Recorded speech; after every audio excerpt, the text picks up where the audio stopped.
Good morning, this is Swan Active TV and I'm Linda, and today we're going to read The Magic Trampoline.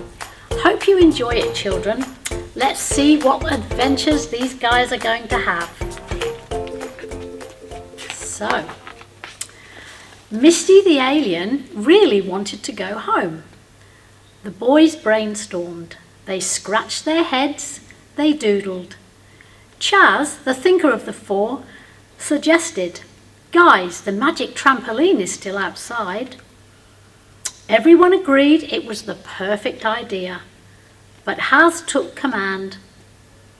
"Baz, you run and get Dad and the remote control. We'll need them both to get back to Planet Tiny." A simple plan. What could go wrong? So there are the boys, plotting their plan.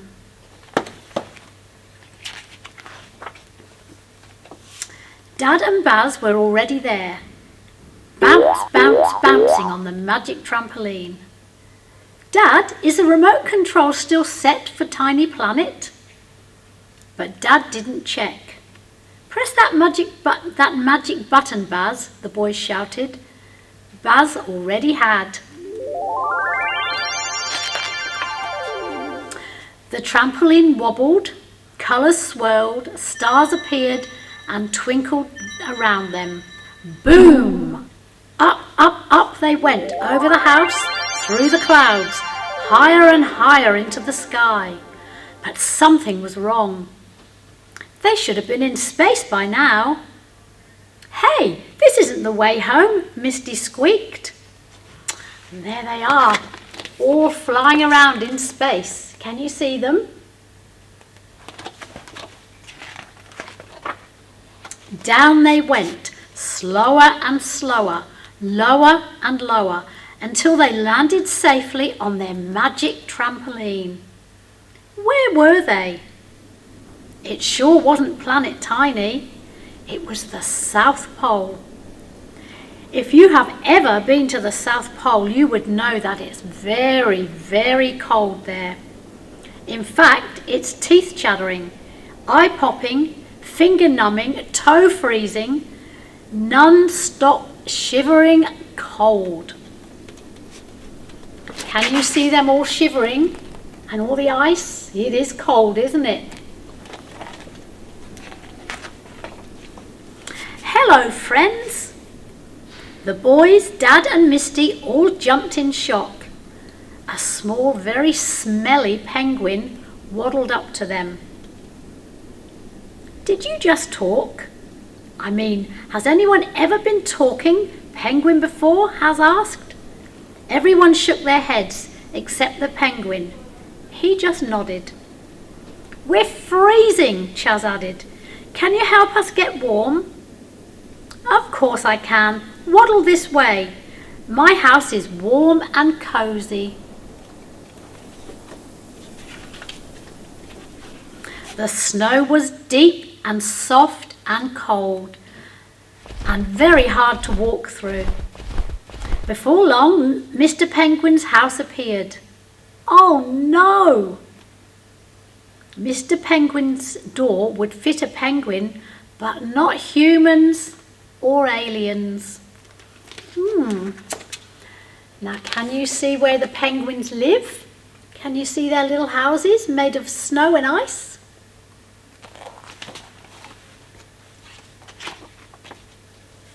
"Never fear, I'll call my friends," Mr. Penguin said. He pulled a phone from his feather pocket and spoke. And penguins appeared, lots and lots of penguins. "Build us a house, my feathered friends," Mr. Penguin commanded. Sure enough, a house was built. The frozen group of trampoline travellers were very impressed. They got warmer and warmer as the penguin's house was finished. Mr. Penguin looked delighted with himself. The penguin house was cosy, but only for a short while. Look at them all together in the penguin house. Lots and lots of penguins and lots of smiling faces because they were so warm.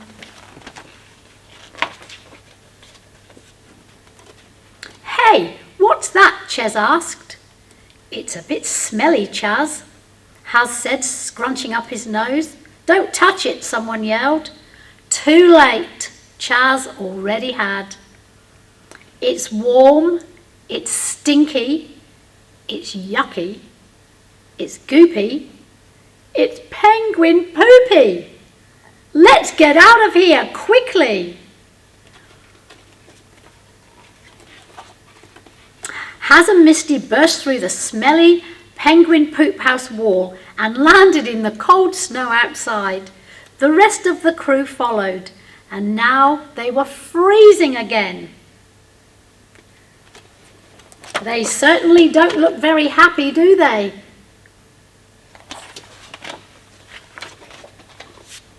Then Mr. Penguin had another idea. Would you like to play soccer against us smelly penguins, he asked. It'll get you warm. Build us a pitch, my poopy penguins, a soccer pitch. It was humans and alien versus penguins.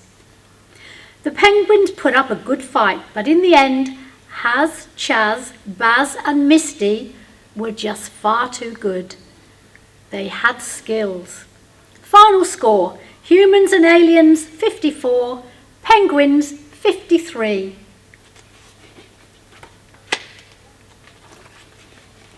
Suddenly, the magic trampoline appeared. Time to go home. The team shook hands and flippers, and they said their goodbyes. But what just crawled into Dad's backyard? Can you see the trampoline? And they're shaking hands. Oh, sorry, little one. There we go. You sit there. They're shaking hands and saying goodbye, aren't they? Up they climbed and bounced with joy. With the remote set for home, they launched into the air. They saw their house, lower and lower, slower and slower. They went until the magic trampoline landed back in their front yard. Chas saw the backpack move. Oh no, not again. We have a huge problem here. I wonder what it is. Quickly to the cubby house, Haz commanded.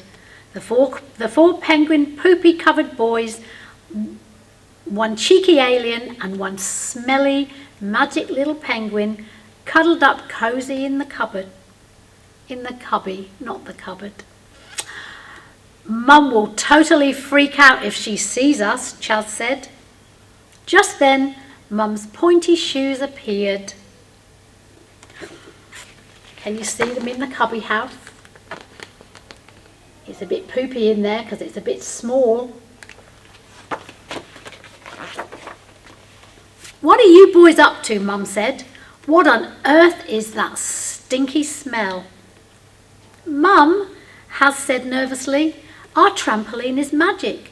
We've been to the South Pole and there's an alien and a smelly magic penguin behind the cubby house and we have to get them home. That's an interesting story, boys, Mum replied. We've got to get Misty and Mr. Penguin home, Haz whispered. What will we do? Well, children, this is going to be a story for another day. So let's think. I wonder what they will do. You'll have to stay tuned and wait and see. Bye-bye, children. See you next time. Bye.